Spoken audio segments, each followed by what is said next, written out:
Welcome to the Only Points podcast, you guys, with your host, Eddie Garcia. We got Eddie Mercado and your boy, Alexis Martinez. Now, where we left off, we're going to be reviewing some of the top trending stories right now regarding the banking industry, credit industry. That way, you guys are better financially prepared. So, to kick it off, the very first story I want to talk about is Chase Bank in the UK is banning cryptocurrencies purchases over fraud fears, right? That is what they're claiming. So what does that mean? They're not allowing you to buy crypto using their bank account. So for example, I'm pretty sure if you connect it to um what is the Coinbase, right? And you try to connect the Chase credit card or Chase bank account, they're going to deny that transaction. I think this has happened to me before, like when I was trying to buy cryptocurrency a few months ago. Have you Well, guys experienced that? I was gonna say, I don't even think you're able to buy cryptos with the vast majority of the credit cards here in the US, to be honest. And Right. obviously, that's a very, very good thing that JP Morgan is doing, only because it's just like, imagine if you don't know, cryptocurrencies are decentralized from the central banking, which Right. means not attached to anything, uh, untraceable, obviously. Right. So if you're able to buy, Well, actually, I think I disagree with that because they're very traceable because they have a ledger. It's a public ledger. So anybody can follow those transactions. And that's how they so actually that's actually one of the misconceptions is that a lot of people use crypto for fraud and drugs and stuff like that. But you can see the money because it's all in a public ledger. Okay, this money, like $1,000 went from this wallet to that wallet to this wallet to that wallet and then that wallet, and then this happened, right? So right, actually, the FBI has been caught using the ledger, the crypto ledger, and not caught, but they said it out loud. Oh yeah, it's even easier to catch them now because there's the fucking public ledger. And before it would be like from one bank to another, and then you don't know what bank they send it to, and then you have to get internal data from that bank and then get permission from that bank to see the person's bank account and get a warrant to do that. No, this is out in the public. It's in a public ledger, right? So it's actually a lot easier, but there is methods to watch the Bitcoin, like right, like there's these sharing pools where like everybody collectively put cryptocurrencies in, and it redistributes it back to different wallets. So correct. yes, There's that, and, say you buy X amount of Bitcoin, let's just say you even just buy 2 Bitcoin, especially right now that it's like, what, like 26, 27,000, and then you right, just call Chase, and you're like, "Oh, look here, this is fraud. I never bought 2 Bitcoin," right?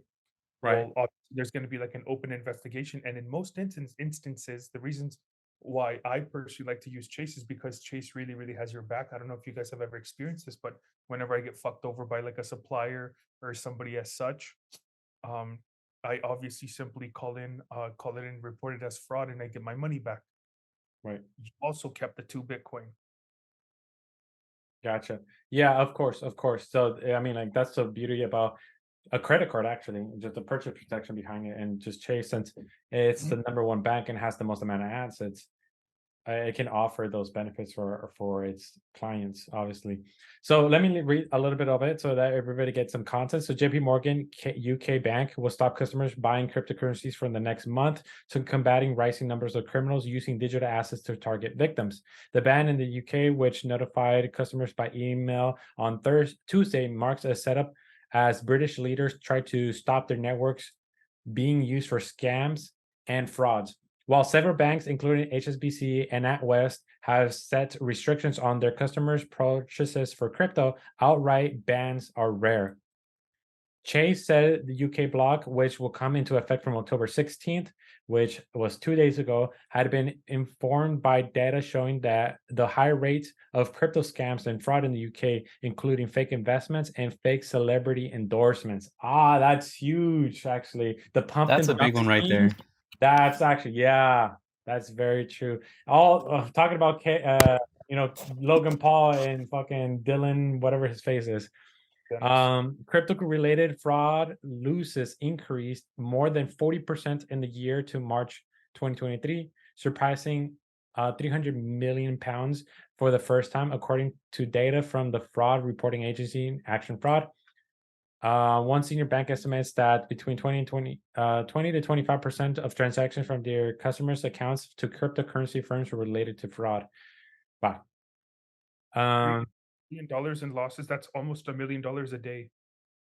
that is, yeah, that is that is ridiculous. No, It's a little bit less than $1 million a day. no, no, no. So cryptocurrency fraud increased from more than 40% in the year to March 2023. So So it's not collectively my is fault. it from the beginning of the year to March? So in 3 months?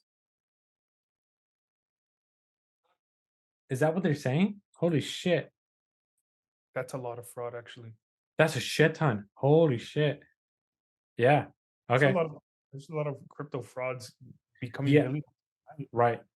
There's too Right. many crypto furus out there. Yeah, especially with the whole pumping dump schemes that the celebrities are definitely promoting is definitely I definitely believe that is here's my doubt. Here's my I I do believe that if you're a celebrity or you have a public image, if a company comes to you and you have done your due diligence on that company and you then market that company, you get paid to be a spokesperson or you advertise it, and then it turns out years later that it was a fraud or months later it was fraud or anything, then as long as that person did some sort of due diligence, that's fine. Like as long as it just depends on the person's intention because you can't find out. It's like the whole point of it being a fraud is that it you people who get involved in it are victims, right?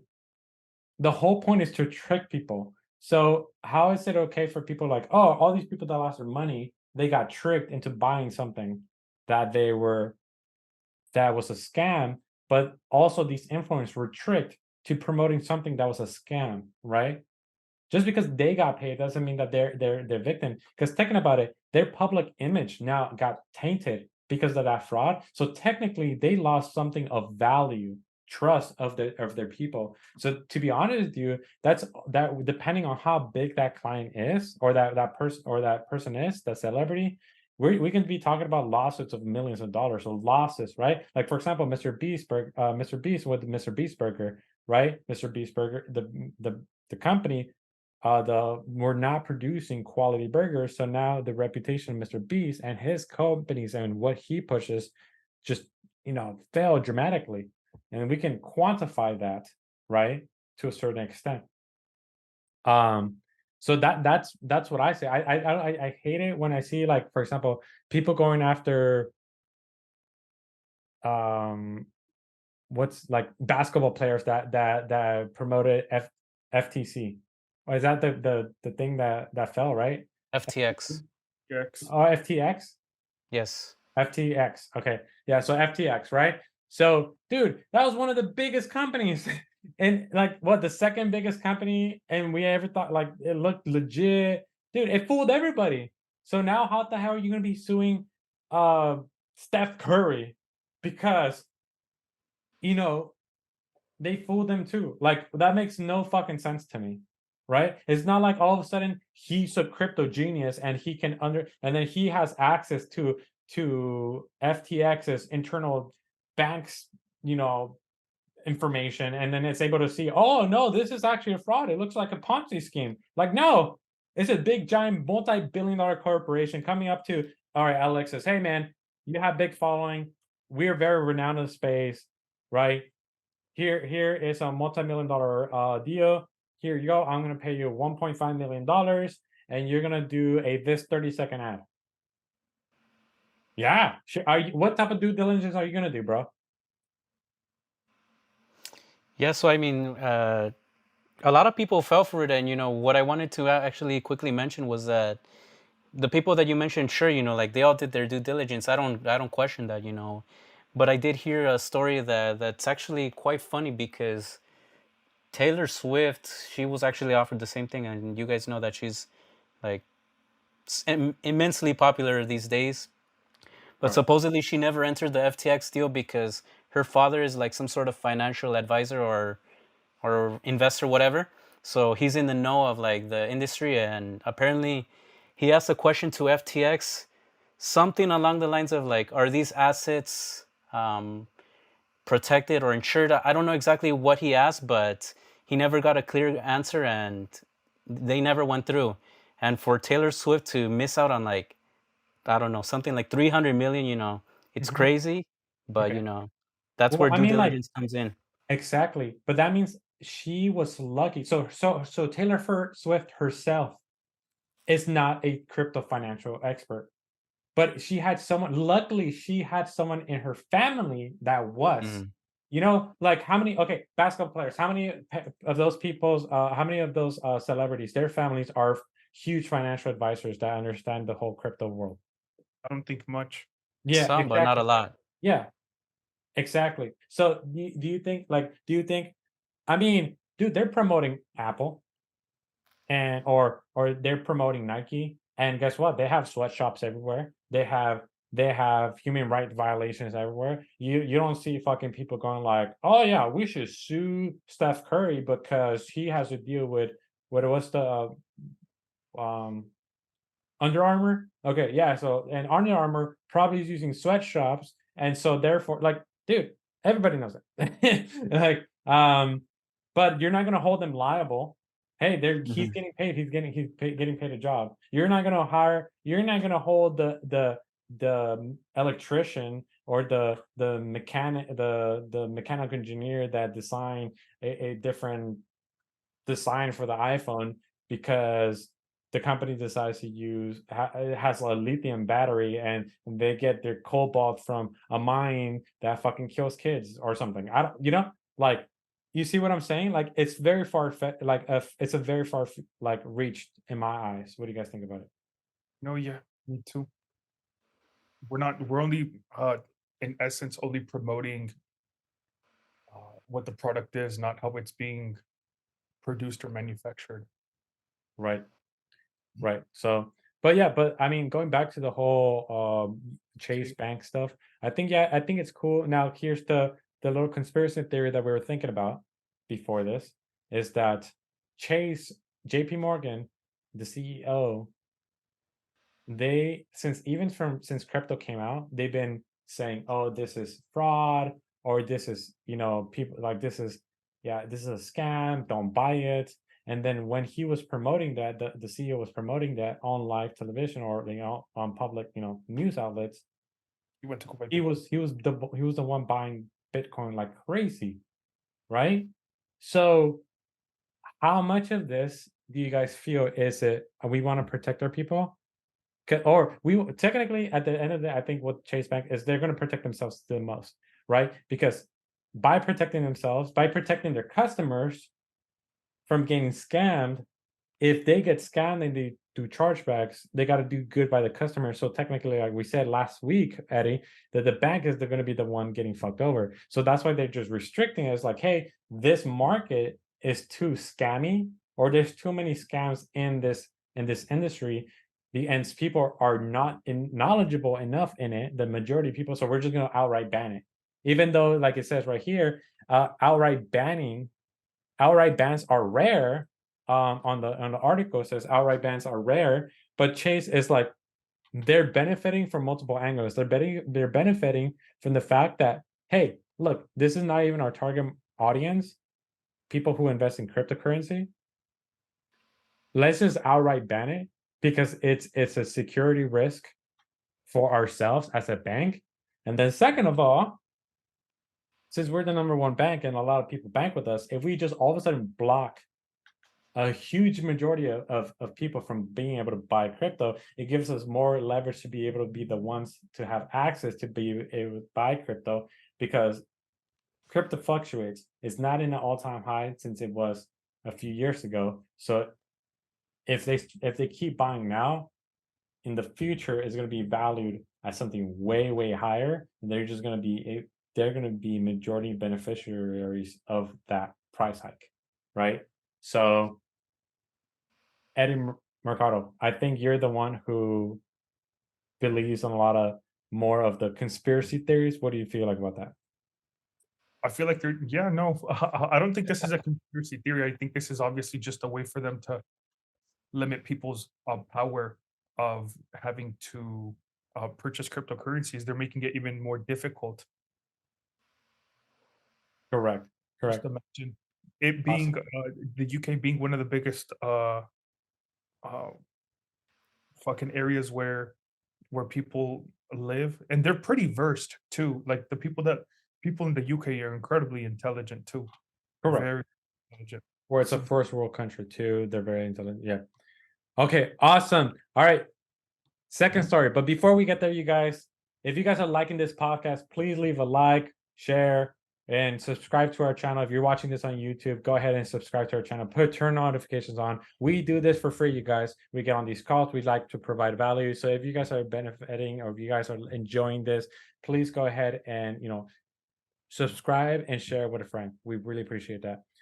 But going back to the podcast, the next story we want to talk about is actually the CFPB. The CFPB, if anybody knows or nobody knows, is the Consumer Financial Protection Bureau. It is a government agency that protects us, the consumer, against companies. Okay. So they regulate a lot of collection companies, credit bureaus, and stuff like that, just to make sure that there is constant communication between us, the consumer, and it protects, like, if there's any violations or anything that they're not doing correctly, the CFPB holds them accountable. Okay. The CFPB works hand in hand with the FTC and other departments from the government. So the CFPB has a very nice website, and it has a newsroom where you can get the latest news about, and it's a lot about, bank stuff. And so we want to be able to bring you guys a few of the most biggest news this week. And recently, so we got this one. Let me share my screen. We got the CFPB issues guidance to halt large banks from charging illegal junk fees. Okay. So junk fees for basic consumer services. We also got another one, is same thing. So CFPB exams return $140 million to consumers hit by illegal junk fees in banking, auto loans, and remittance. So going back, so what the hell is a junk fee? A junk fee is a fee attached to a service or product just because they can. Okay. So for example, Ticketmaster was charging crazy. You buy a ticket, that's the ticket price, that's the taxes. Okay, I'm expected to pay $50 for the ticket and taxes, and then you go to checkout, and then you're slapped with an extra $75 because of whatever. Alexis, you go to concerts way more than I do. What type of junk fees does Ticketmaster do, and like what have you seen? Oh, they'll just add on fees for anything. They'll add for supposedly a um, a concert venue fee, or processing fee. You name it. Like it's stupid. Like they won't really go into detail, but they'll just list all the fees into one, and they'll basically say like fees and taxes. So it's just dumb. Right. Right. I know. I know for like, since we travel a lot as well, we go to hotels all the time. We book airplane tickets all the time, and there's fees for everything. It's ridiculous. They want to charge you for every single inch of space. They want to charge you for air. They want to charge you for all the basic amenities they already have. It's ridiculous, right? Resort fees for hotels and stuff like that. Speaking So of the fees, I don't know if you guys have heard of a terminal fee that an airline will actually charge you now. No what? way. What do you mean? Explain. A terminal fee. So there's like, or it's I think I'm lying. It's either a terminal fee or a gate fee. So now you're technically paying because your airplane is departing from a specific gate or a specific terminal. It's the craziest fucking thing ever. Like no, seriously, like no bullshit.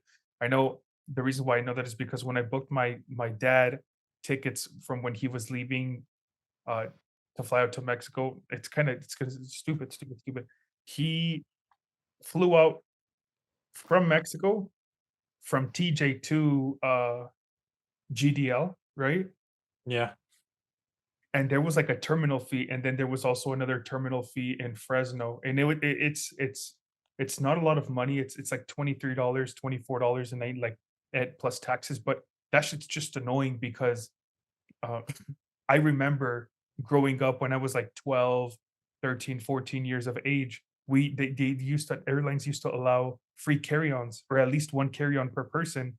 And now it's like now you have to pay for a carry-on, which I guess no. Excuse me. They used to allow checked bags and allow one carry-on. And Right. now you obviously have to pay for the checked bag. And a lot of airlines charge for carry-ons now. So I guess people took advantage. And now they're charging a fee for To be honest with you, I think it's just the airline taking advantage that people are just getting used to paying more fees for everything. Like yeah. they charge you a fee to select your seat. Seat selection fee, yeah. But in essence, I understand that one almost. Almost understand it. That's just because you're beating the rat race. No, you're beating it's the first come first serve type thing. Mhm. It's like, do you know like rows 1 through 7 are first class? What if you want to sit on row 8? And what if you want to sit in the rows of emergency exits? What are the perks of those? Obviously, more leg space, and you don't have a row either in front of you or behind you. Does that Yeah, make sense? but at the end of the day, they're doing it because they know that people are willing to spend more money for it, or they could get away with it. You know what I'm Oh, saying? that's if you choose to. I don't really ever do that unless it's like a 4 or a 5-hour trip, correct? And of Right. course, sit in the emergency exit. Now, let me ask you this: who's the dumb one for who's the dumb one?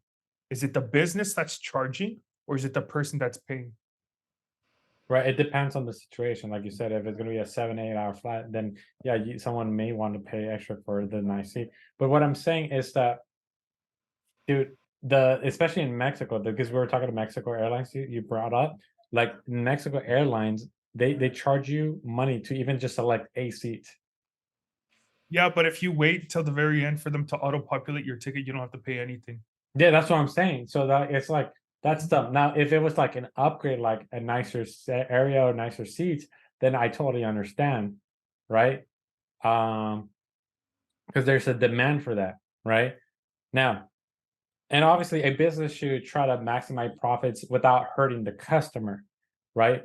But when we're talking about, like you said, a departure, like, dude, that I don't fucking control what fucking terminal you fucking fly out of. Like, it's like Right. Uber charging a drop off fee. It's like, dude, that is your fucking job. Like, that's what I'm paying you to do already. Or like a parking spot fee. What the fuck are you talking about?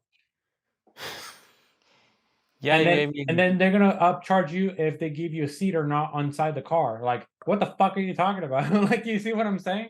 It's Yeah. like, what? I think You the want AC? There's a fee for that too because it costs more gas, the craziest thing too is that that's also taxed. Don't spit out your soda now. right? No, it's not soda. It's sparkling water. It just comes in a can. Um, I I know you wouldn't be drinking soda. of course, we can't be lying to the Community listeners, bro. Come on. make you look bad. I know, man. But yeah, so junk fees, horrible, garbage shit, annoying stuff. Just greedy companies taking advantage of things. Now, I believe not everything is a junk fee, but I believe that yeah, Back people to the tickets with the Lexus. I'm pretty sure there's a I don't know if it's I know there's an app where you can upsell your tickets and there's a fee for you to sell your tickets on that. And then there's I think they also text the person a fee based off like the commission that he potentially made. Like to me, this it's fucking crazy. It's so hard to beat the rat race.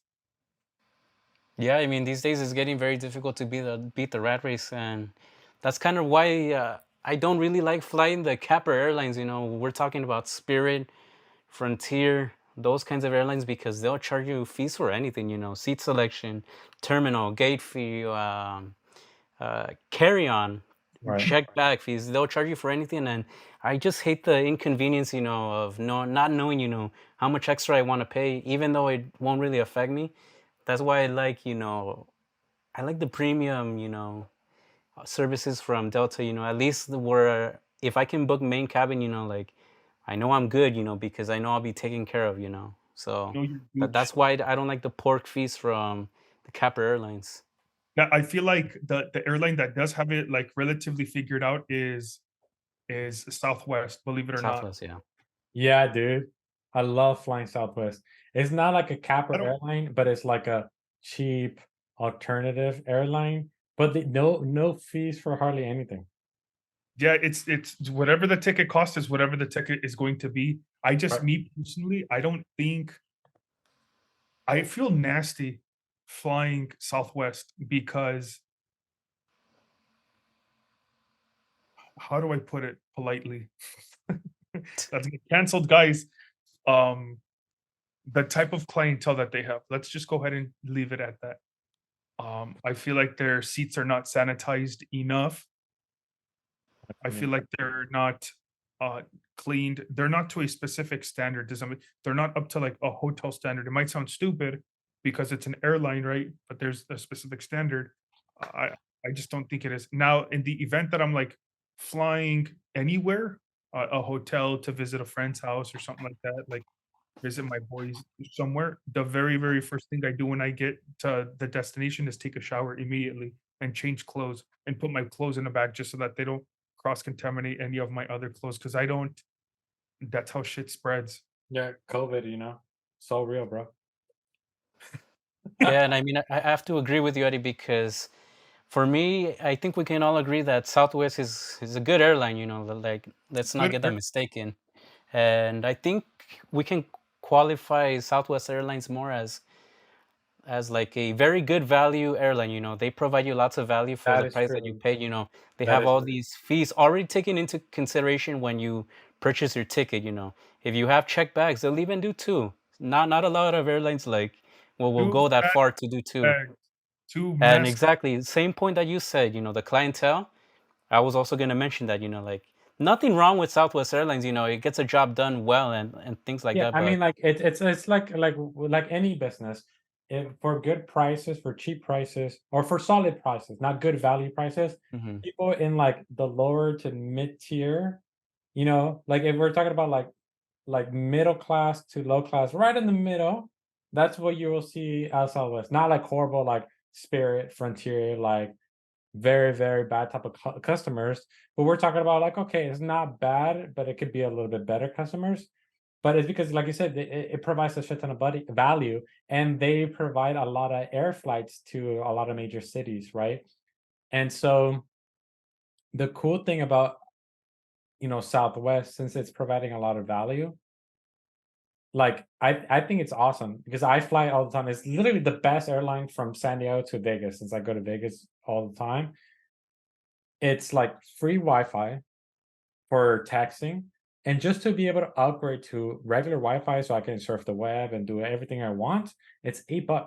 $8 for just for the duration of the flight. And then without paying for the internet, I still have access to have they have a website where you activate the texting. So it gives you WhatsApp and regular Wi-Fi texting. So if you have an iPhone, you're Gucci, right? And then the other cool thing is they have a selection of TV shows and movies, and they constantly update them. So like if it's in so sometimes when I'm traveling to Vegas, it's a 45-minute plane, flight. The first time, the first minutes, I'm just answering all my employees like, "Hey, yep, I'm already in the airplane. I am departing right now. I'm on, uh, elevating right now.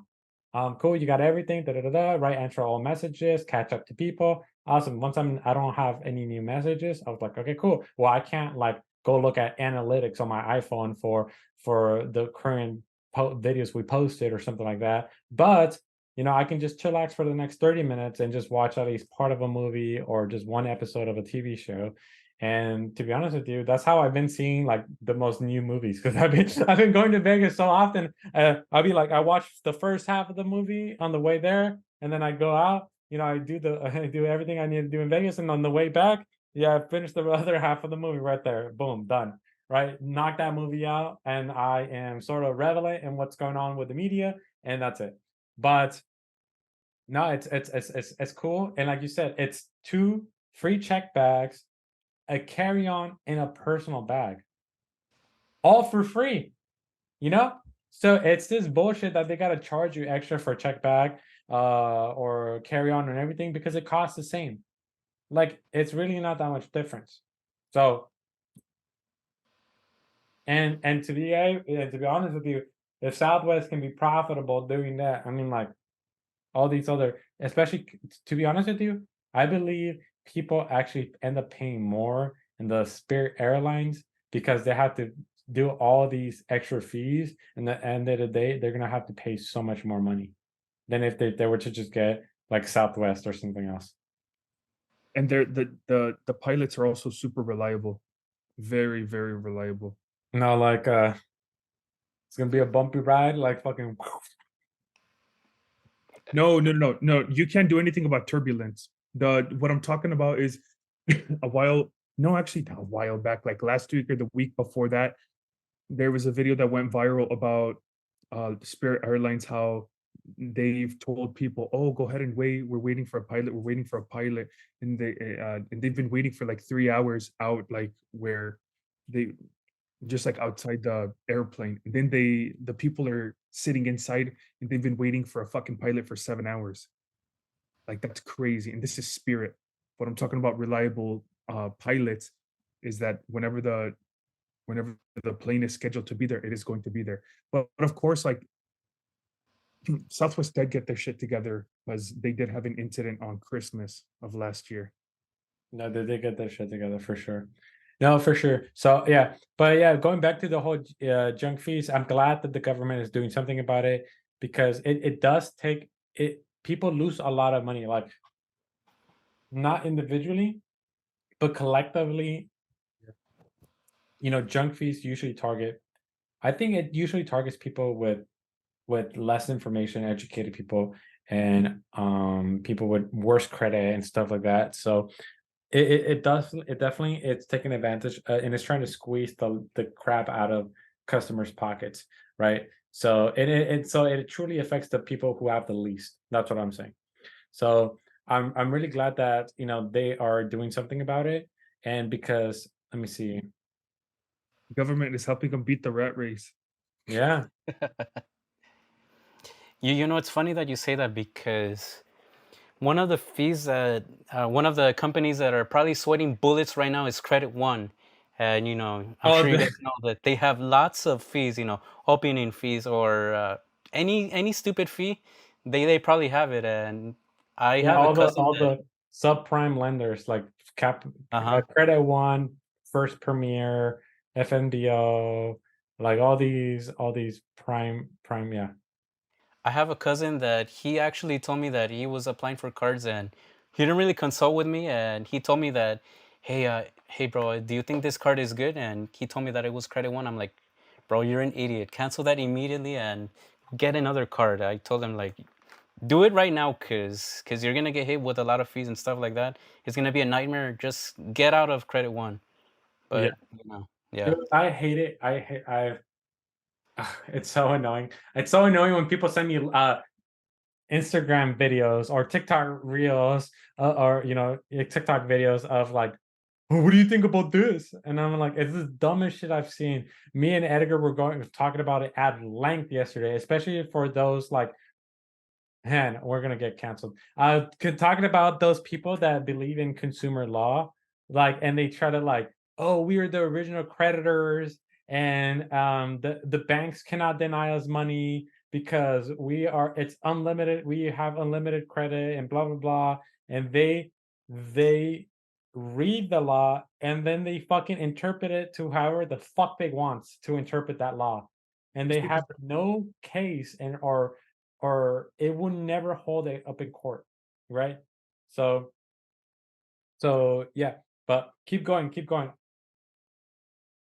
No, I mean that's basically what I wanted to get at. I just told him, bro, like you're making a critical mistake. Like you should have at least asked me, like, hey, is Credit One good? I would have told you right away, no, look for another card.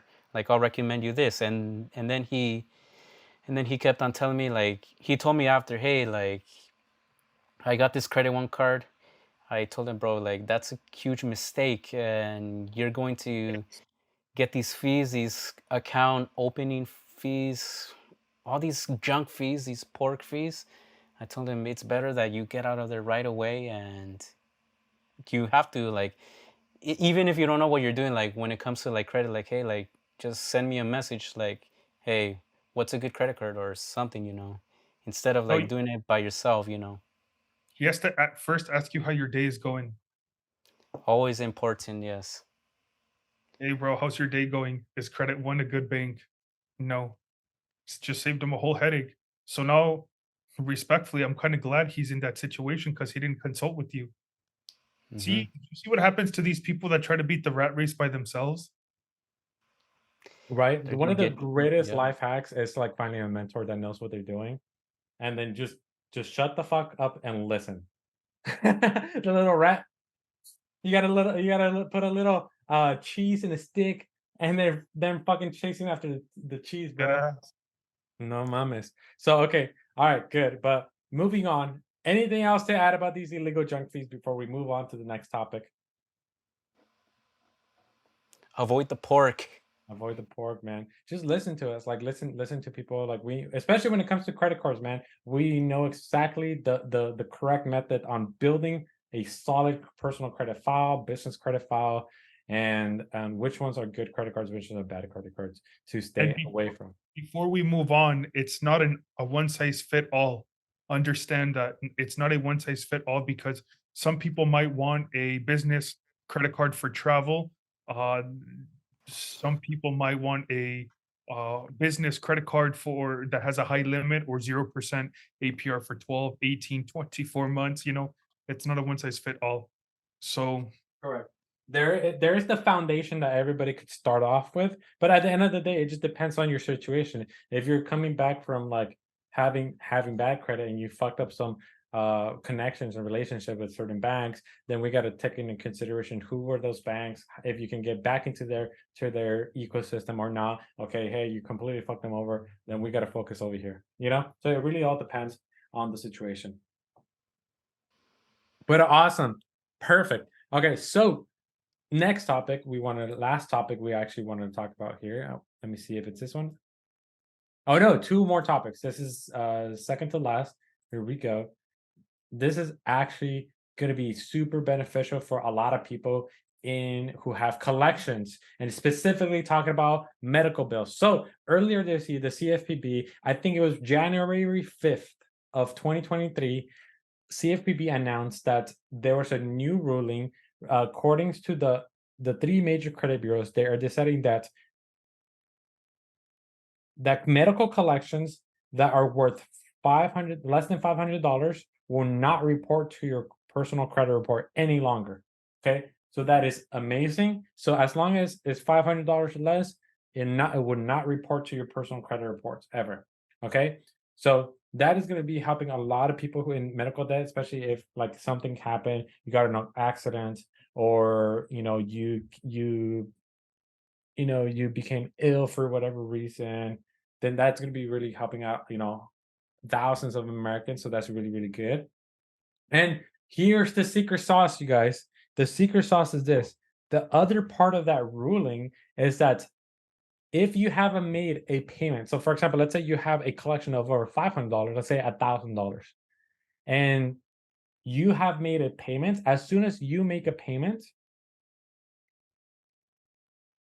that collection account, if it's a medical bill, cannot report to your personal credit report if a payment has been made in the last 12 months. So what does this mean? If you want to be really sneaky about it, you pay the medical bill. First, you make a payment, you call them, you put up a payment plan, you make the first payment. Let's say the first payment is $50, right? Boom. As soon as you make that payment, you have confirmation that the payment was made. You can send that to the credit bureaus. Be like, hey, this is a medical debt collection. I have made a payment, and according to you guys' ruling, any medical debt that has been paid within the last 12 months, or like if a payment has been made, it cannot report to my personal credit report. So they delete it. And then now you have 11 months. If you decide not to make another payment for 11 months or 12 months, it cannot report to your personal credit report. After the 12 months, maybe they don't even report it, but they could. So let's say it reports again, make another $50 payment, and then keep doing it. And then you're gonna keep doing that until statute of limitations ends, or it's under $500. If it's under $500, then at that point, it should not ever report to your personal credit report, and then yeah, you're good. Facts. And that right there, that bomb that was just dropped right there is worth listening to us because it's it's what we do. We like to share some insiders. That's what you guys gain from listening to us. Absolutely, man. I mean, that's what we're here for, man. We're not here to gatekeep anything. We teach you guys everything we know. So this is definitely gonna now. Obviously, this doesn't work for every collection because this is only for medical bills. So hopefully, this is gonna help a lot of Americans. So, so again, so this is it's finally kicking off the ruling that was started in January 5th of this year. Now they're putting it full force, and it's 2022 report roughly found out that 20% of Americans report have medical debt. Right. So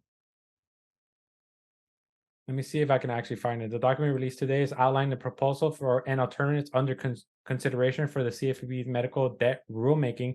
It finalized that they would remove bills from consumers' credit reports, right?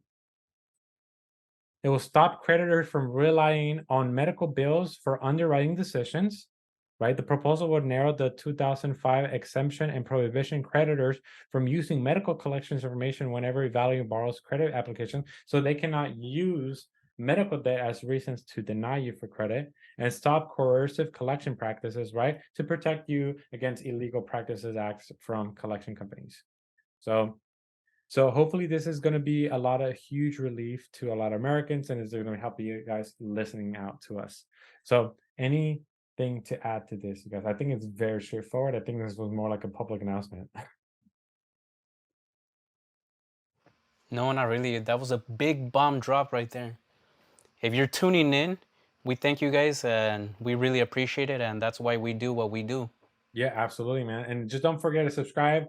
Send it send this video to a friend. You got a friend that's always sick, doesn't eat his veggies, and he's always at the hospital, and he has some debt. Send that shit to him, okay? All right. Any medical bills, yo. Yep. All right. And then lastly, we want to talk about again the CFPB and this FTC taking action against TransUnion. This is huge, you guys. This is actually really, really, really good because when lawsuits happen, that's when you can take huge advantage as well to get either credit repair done or to see, if you've been affected by this, get into a settlement or something like that. So for illegal rental, so CFPB and FTC takes actions against TransUnion, which is one of the biggest credit bureaus here in the United States, for illegal rental background check and credit reporting practices. Right, this is where most people right here is going to affect credit reporting practices. So, credit reporting conglomerates to pay $25 million for tenant screening and security-free failures. Okay. Today, the CFPB and the FTC took action against a rental screening in subsidiary of TransUnion conglomerate for violations of the FCRA. The TransUnion company failed to take steps to ensure the rental background checks that landlords use to decide who gets housing were accurate. The company also withheld from renters the names of third parties that were providing the inaccurate information. So the company withheld from renters. So Eddie Mercado is TransUnion and I apply to rent a house from Alexis goes to Eddie Mercado TransUnion and asks for my credit report, right? And then Alexis denies me to rent his place. And when I go and talk to Eddie Mercado, I'd be like, well, bro, what's in my credit report? And Mercado goes like, yeah, Eddie, fuck you. Well, I'm not gonna tell you, I'm not gonna provide that information. So that is actually very illegal. They cannot do that. The names of third parties that were involved in providing the inaccurate information, the CFPB and the FTC required a federal court to order the TransUnion company to pay $50 million for its law-breaking behavior and to make significant improvements on how it reports evictions. By the way, can you guys see this? This is like very tiny, huh? Here we go. Yeah. There we go. Separately, No. the CFPB is ordering TransUnion to pay $8 million for lying to consumers about timely placing or removing security freezing locks on credit reports of tens of thousands of consumers. The company told consumers the request was completed when in reality the request was dumped into his years-long backlog. Dude, oh my God, this is so effing No true. way. This is so true because for clients who want to go for funding with my company, we request like, oh, remove the security alert or remove the fraud alert or remove the freeze. And then they're like, yeah. And then oh, it's gonna take 24 hours to remove this freeze, or it's gonna be immediate. And then it takes like a day go by, there's still the freeze. 2 days go by. What the hell? We call them third day. What's going on? Oh yeah, it's still on there. Well, yeah, okay, cool. So they submit it again, and then it fucking takes forever for it to get removed. It's so annoying. TransUnion also failed to keep active duty members of the military from pre-screened solicitation lists, a simple step to which protects service members from identity theft. In 2018, Congress enacted legislation to require TransUnion and other credit reporting conglomerates to offer free security freezes to the public, as well as the enhanced protection from active duty and military members of the military. The FCRA also now requires the companies respond timely to consumer requests to place or remove security freezes, a tool which, along with credit locks, helps prevent potential identity theft by blocking many third parties from accessing consumers' credit reports. Right? So Americans across the country were put at risk of wrongful housing denials because TransUnion failed to follow the law. CFPB Director Rohit Chopra. I hope I'm pronouncing that name right. We are ordering TransUnion to cease all its year-long illegal activity, claim its broken business practices, redress its victims, and pay penalties. My bad, you guys. English is not my first language. Here we go. Consumers struggling to find housing shouldn't be shut by tenant screening reports that are written in with errors and based on data from secret sources. Right? We need to understand where the data is coming from on a credit report. That is our legal right. That is ridiculous. The director of the CFPB Bureau of Consumer Protection mentioned protecting consumers looking for housing is critical to a fair economy, and we are proud to partner with the CFPB in obtaining this record-breaking order. So TransUnion, a Delaware company, principal place of business is in Chicago. TransUnion operates one of the 3 nationwide consumer reporting companies. Right, its revenue exceeded excess of $3.7 billion in 2022. Holy shit. So, and collects information on more than 200 million Americans, right? Including payment history, debt loans, maximum credit limits, names, addresses, and current creditors, and other elements of credit relationship. Nationwide consumer reporting agency, it provides security freezes, locks, right? Let's see. Here we go. This is the big one. So again, this is huge for credit repair. So for you guys looking to do credit repair, one of the ways that you guys get results for credit repair is when you notice that the bureau, the credit bureau has FCRA violations. What is an FCRA violation? For example, when you submit a dispute, so you tell TransUnion, hey, TransUnion, this account it's not mine. I want you to investigate it. If you conclude that it's not mine, please delete off my credit report. Okay, boom, you submit that. By federal law, when they need to open an investigation, once they get that letter, right? They scan it, they upload it to the system, they realize, okay, that's what he's disputing. An investigation start. They have up to 30 days to conclude the investigation and respond back to the client or to you, right? So and then they have to mark it, like one of the things is they have to mark the account right there on the comment section under dispute or consumer disputes this account, right? If they fail to do that within the 30 days, that's an FCRA violation. As soon as you have that, you prove that, you get a copy of your credit report, you send that to an FCRA attorney, lawsuit, you go to court, you win that. That's an open and shut case. They'll do that pro bono for you guys. Why? Because as long as they're FCRA violations. Now, here's the tricky thing. You need to understand the correct verbiage.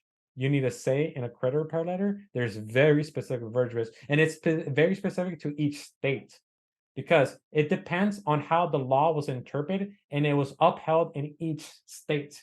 Okay, so this is why you need, depending on what the state that you live, you need an FCRA attorney that specializes in that. And if you write your letters wrong, but there's still an FCRA violation, but you wrote the letter wrong, the FCRA attorney won't take it. So some of FCRA attorneys will only work with you if you had letters written by people who knew the verbiage correctly, and they were certified by FCRA attorneys. So this is what my company does. So again, very important that way you work with good credit repair companies. And then if there's a violation within the very first round of letters, you just go to the after your turn, go. Let's go make some money. Let's go, right? Super easy. Let's go. So that easily. So this is going to be very important for you guys to know. So in the last 7 years, TransUnion conglomerate has been subject to 4 CFPB law enforcement actions across various products. In addition to today's 2 actions for rental background check and security freeze failures, the CFPB has taken repeated actions against TransUnion for its subscription plans. In 2017, CFPB issued an order against TransUnion for luring customers into costly subscription plans. TransUnion had deceptively misled the cost and usefulness of its credit scores and credit-related products. These actions lured the customers and trapped them in costly recurring payment plans. This is super true because for the longest time, not even my company and we knew where to actually access a free credit report from TransUnion. If you guys go to TransUnion, not translate, TransUnion, right? If you guys Google, you guys go to the main website, right? Here's the main website for TransUnion. If you go, oh, I want to get credit monitoring. Yeah, that's what I need. I need to go and get, monitor my credit, or I need to go and, right, I need to go ahead and get a copy of my credit report. Let's click this, right? The big yellow button they're promoting. Oh, okay. Hey, are be in the know with TransUnion. See your credit score and start credit monitoring now. Okay, yeah, that's exactly what I need. Once I fill this thing out, oh, look, you have chosen credit monitoring for $29.95 a month. What the fuck? When did I choose that? How did I choose this? So, and it's like, oh, it's just convenient right here on the side of the application when you're like continuing, right? That is not okay. So for the longest time, people didn't even know where to actually get the credit report. So if we go to services, right? We click on services, we see free annual credit report. It goes to annualcreditreport.com. But no, I want to make an account with TransUnion. That's what I want. I don't want to just go here. So okay, services, TransUnion credit report. Okay, get my free annual. So it leads you back to annualcreditreport.com. So here's the trick, you guys. Go to member login. That's what I do instead. Oh, welcome back. Select the product you below to log in. Credit monitoring, service center, true identity. Okay. Now, credit monitoring, this is what a lot of people believe they need because that's what it sounds like. That sounds like what they need. Service center, that sounds like something more like an IT professional needs to go in and fix background shit. I don't know, right? That doesn't even sound like that's something, or true identity, right? Another service. Guess which one is the actual software that everybody needs, and they can monitor the actual credit, view a credit report every 24 hours, and freeze the credit report and do all that stuff. It's the middle one, this one right here. And this is the only free one. This is an expensive credit monitoring software, and this is another expensive credit monitoring software right there. So out of the two out of the three, they pay for. And this is here. Here is where you go ahead and make an account. So it's very deceptive, and so I truly agree with this. And then a lawsuit filed in April of 2022, CFPB alleges that instead of following the order, TransUnion continued to dupe Americans into costly subscription plans. And to be honest with you, my own perspective, they're still fucking doing it. In that action, the CFPB alleges that the company, along with the longtime former executive, violated the order of other federal consumer financial laws by tricking consumers into signing up for subscription products with costly recurring payments. So yeah, if you guys want to take a look at all this. So again, so here's the cool thing, you guys. So in today's complaint, the CFPB and the FTC allege that the company pay $11 million to customers. So here we go. We need to follow the story to see how you guys can get a little money back to them. Okay. Your opinions, you guys. I want to hear your opinions on this. I really, really like how when you pulled up the transunion.com and it on the site it says what you get was 832 credit score. Right? Where? A lot of people are, Oh, yeah. What you'll instantly receive. That bro. what sample score? A sample score. Right in No, tiny but words. I didn't. Not even I read the small print. But you know what's beautiful? The 800 credit score. Yeah. The big, the What I also noticed in that page right there, like look above, more than 12 million members served, as if like it's like lot of people. lots of people are doing this, so like join them, like no, it's Right. absurd. And that's like FOMO. That's like FOMO. Mm-hmm. Because They're not it's almost like saying, yeah, 12 million members served. They got an 832 credit score. great Join marketing. now, right? You're fucking missing out. For Right? only So no, it's all like, $29.95. what was that? For only $29.95, you can have an 832 credit score. For per month. Yeah, per month, right? So yeah, it's bullshit. And it's so bullshit because like here's the thing, like I said, it's the thing that they offer right away because a lot of people get tricked. Get started now. This one. And page. Yeah, same page. You see what I'm saying? They're luring customers. So I think, to be honest with you, look right here. It says in 27 they were sued. They were sued in 2017 for doing this. And then back into April 2022, the CFPB, the government, is still saying like, "Yo, TransUnion is still fucking doing this." And then I'm saying, guess what? Oh, October of 2023, they're still fucking doing it. Like they're still doing it. Like they're not learning. And this is what I'm telling you guys. You guys gotta listen to us. These companies are scammy as fuck. Scammy as fuck. Right? No matter what, the credit bureaus are not your friends. They're not. They're So not. what I think it is that like a part of it, like you guys have already seen that TransUnion is not fixing their own issues. Like they keep on doing it. It's October 2023 and they're still doing it. I think part of that is because yes, they might be getting hit with like $23 million in fees, but Don't care. I honestly think that they're making more money than what they're getting feed on. It's crazy that they're still doing it. It means that they're making more money off of this than what they're Yeah. getting penalties And to be for. honest with you, I actually want to do the math on this because, like, for example, if they've been doing it since 2017, right? And they were so I wonder how much they have to pay for that.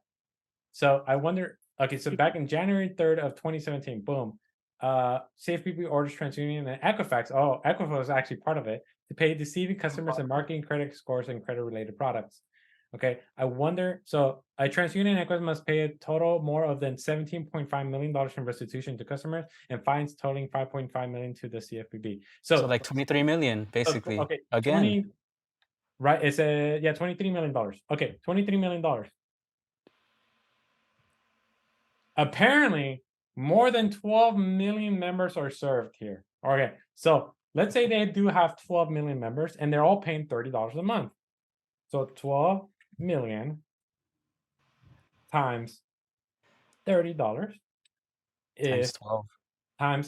times 12 is they're making $4.3 billion There's no way. a year, right? And then didn't one of these we're talking about how much they made? So yeah, so and TransUnion had right here, boom, boom, boom, right? TransUnion operates. TransUnion had annual revenue in excess of $3.7 billion in 2022, right? So Okay, that figure's pretty spot on. not far off. I'm only Yeah. off by 0.5 by $500 million. I'm only off by $500 million. All right, so not bad off. Okay, so what does that mean? So okay, let's take that one and let's take that one. But that was back in 2022. So a year has changed. So maybe there's more people now, right? So $3.7 billion, right? Now, if we were to divide, like, divided by the 23 million, they still made Oh, you. 160 times more than what they paid. Mhm. Yeah, they're not fixing that. Yeah, they're not fixing that. That $23 million in fees that they paid, it's chump change for them. Yeah, It I doesn't wonder matter to what's the them. percentage. So 23 Yeah, divided backwards. divided by 3.7. It's less than 1%. 0.6% 0.00. So if we do that in percentage, times 100. that was it, right? 0.6%. No, 0.6%, yeah. what's it? It was 0.6. Not even 1%. Yeah, 0.6%. I don't know why it went to 6%. But yeah, that is ridiculous. 6.6%, not even 1%. So if I were to pay, and that's only, you guys, that is only, bro, that is only for 1 year for the lawsuit. So even if we were to divide it, so for example, dude, so this was only how much they made in 2022. They got sued in 2017. You know what I'm saying? So if we were to divide, how many years has it been since 2017? 3, 2. So from 6. 2022, it's 5 years, Oh, right? 5 years, yeah. 2022, right? So if we got to divide, let's say they were making payments on the $23 million. $23 million divided by the 5 years, it's only 4.6 million, right? So then that divided by in 1 year, the $3.7 billion. So in the year of 2022, it occurred to like almost less than a 10% of 1% of how much the money they produce. You know? You see what I'm saying? Like it's stupid. So that's why I get so like when I talk to my clients, I was like, you're gonna sign up for a free account with the major credit bureaus, TransUnion, Equifax, and Experian, and make sure you did not input your credit card information anywhere. You're not connect any fucking accounts. You don't do Experian boost. None of that bullshit. You're free. If they tell you credit card, you went down the wrong fucking path, right? So, I mean, you guys, these are scummy companies. Again, we're all for business, right? We're entrepreneurs here, but there's conglomerate companies out there that are horrible, just absolutely horrible, and they don't give a fuck about their customers. And this is definitely one of them, especially TransUnion. And that's what I tell people all the time. The one of the hardest things about credit repair is just staying on top of it. Especially from companies like this that fucking lose your letters all the time. That fucking doesn't do. They have so many SRA violations, but keeping a track record of that and holding them accountable to that is the hard part, or knowing how to do it, right? So this is why, if you guys need any help, please reach out to any of us. We're here to help you guys. We're here to show you guys what you guys need to do.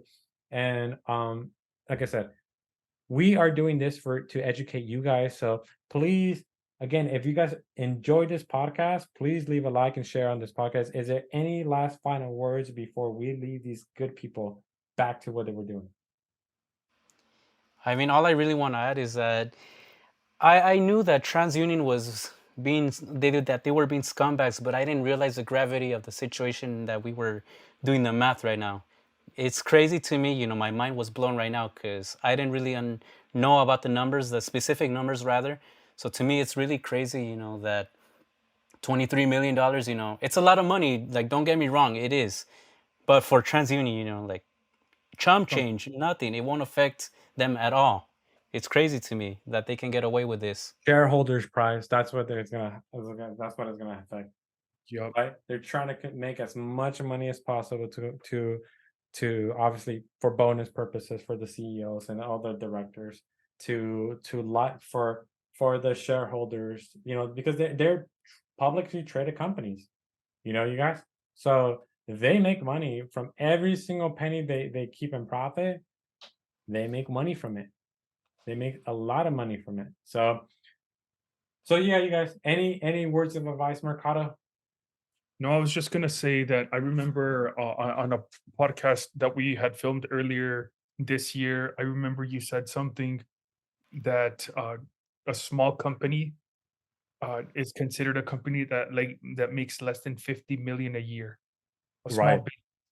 a business that makes $50 million in revenue a year is considered a small business. And I'm like, what the fuck? Like, putting that into perspective, there's TransUnion specifically that pays less than that in fees. Like, that's crazy. So Yeah. So like there's a company, so TransUnion, that's paying $23 million in a lawsuit, right?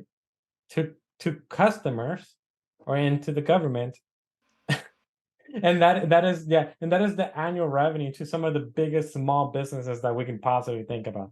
Right. If my company was making $25 million a year, I would be ecstatic. Right. yeah, Like, holy shit, I'll be super happy. So it's ridiculous. It's absolutely ridiculous. Yeah. yeah, So okay, you guys, I hope you guys found value in this video. Stick tuned to next week. We're going to be talking about more news. So if you guys enjoyed this video, leave a like, share this, subscribe to us, turn on the notification on, and peace out. We'll see you next time.